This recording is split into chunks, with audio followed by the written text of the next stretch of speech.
मुख्यमंत्री ठाकुर सुखविंदर सिंह सुक्खू ने आज हिमाचल प्रदेश लोक प्रशासन संस्थान का औचक निरीक्षण किया। इस दौरान उन्होंने तमाम सुविधाओं का जायजा लिया। जानकारी दे दें कि मुख्यमंत्री ने इस अवसर पर दो बड़ी घोषणाएं भी की है, जिनमें अब हिप्पा का नाम बदलकर पूर्व प्रधानमंत्री मनमोहन सिंह के नाम पर रखा जाएगा। इसी के साथ आपको बता दें कि दृष्टिबाधित बच्चों की पेंशन को बढ़ाकर अब 4,000 रुपए कर दिया गया है।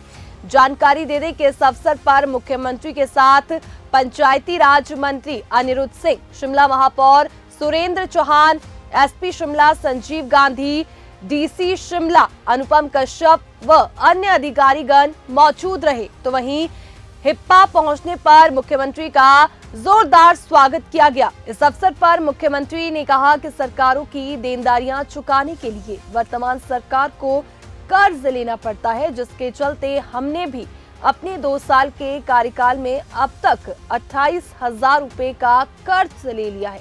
देनदारियां और ब्याज चुकाने के लिए कर्जा लिया गया है। बता दें कि मुख्यमंत्री ने कहा कि पिछली सरकार में 350,000 करोड़ का 2022 तक जीएसटी का सेस भी आता रहा, तब भी पिछली सरकार ने फिजिकल डिफिसिट और फिजिकल प्रूडेंट के चलते आर्थिक मंदी को सुधारने की कोई कोशिश नहीं की।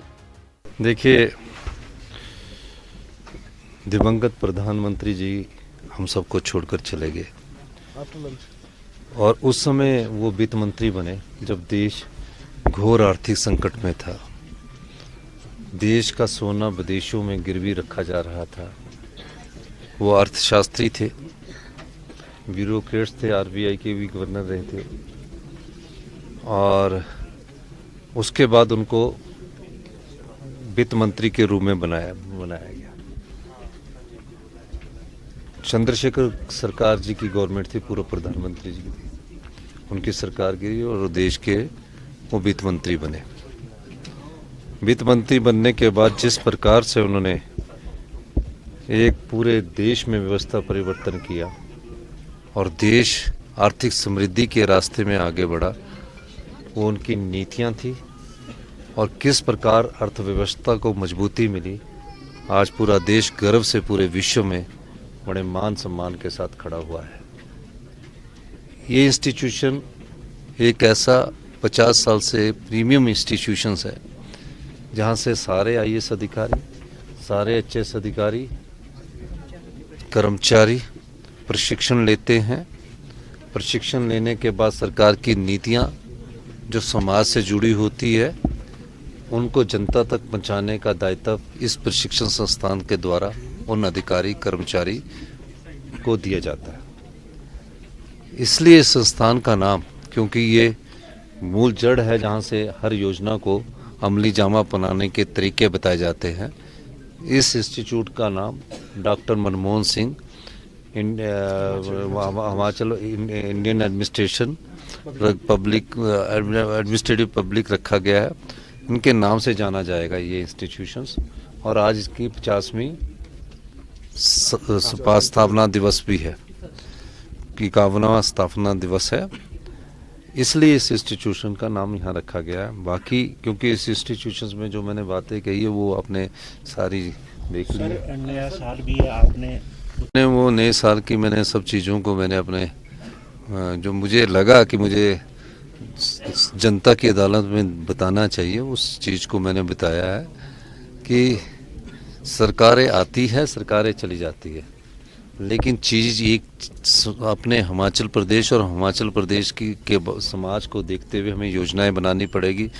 75 लाख के करीब जो हमारी जनता है उनको ये बताने की ज़रूरत है कि हम किस दिशा में आगे बढ़ना है ताकि हम आत्मनिर्भर बन सकें और 2032 में समृद्धशाली हिमाचल बन सके। इस दृष्टि से मैंने उन्हें बताया ये, क्योंकि यहाँ प्रशिक्षित अध्यापकगण भी होते हैं, इसलिए मैंने ये बातें बताई है। यही मैं कहना चाहता। मैं हमारी सरकार को तो 2 साल है, अब कर्जा चुकाने के लिए कर्जा ही लेना पड़ रहा है। 28,000 करोड़ रुपए का कर्जा पिछले 2 वर्षों में हमने लिया। 10,000 करोड़ रुपया हमने ब्याज का चुकता किया और 8,000 करोड़ रुपया प्रिंसिपल अमाउंट का चुकता किया। और जब सरकार के पास जीएसटी का कंपनसेशन सेस आता था, जून 2022 तक आता रहा 3,500 करोड़ रुपया, तब भी पिछली सरकार ने किसी प्रकार से फिस्कल प्रूडेंस और फिस्कल डिसिप्लिन से उसको ठीक करने की कोशिश नहीं की।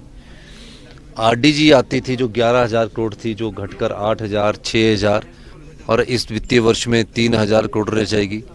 उसकी तरफ भी उन्होंने कोई कदम नहीं उठाए। इसका मतलब ये नहीं कि जो दूसरी सरकारें हैं वो फिस्कल प्रूडेंस और फिस्कल डिसिप्लिन की तरफ ना जाए। उसे काम करना है ताकि हिमाचल प्रदेश अपने पांव पर खड़ा हो सके, आत्मनिर्भर बन सके।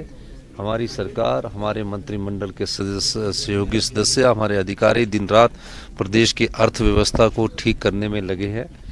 ये अर्थव्यवस्था जब हमारी सरकार ने सत्ता संभाली थी तो किस कगार पर थी। आज मुझे खुशी है कि हमारी अर्थव्यवस्था पटड़ी पर लौटी है और इसमें सभी हमारे मंत्रिमंडल के सहयोगी, कर्मचारी और अधिकारियों का सहयोग है। सर, केंद्र सरकार से देखिए, केंद्र सरकार से हमारी जो पैसे हैं, जो हमारे पीडीएनए के 9200 करोड़ रुपया है, जो सरकारी कर्मचारियों का ईपीएफ का अंशदान जमा होता है और सरकार का 14% अंशदान जमा होता है, वो 9,000 करोड़ रुपया है। और हमारे अगर जो केस सेटल हो जाए तो हमें 23,000 करोड़ रुपए के करीब मिल सकता है।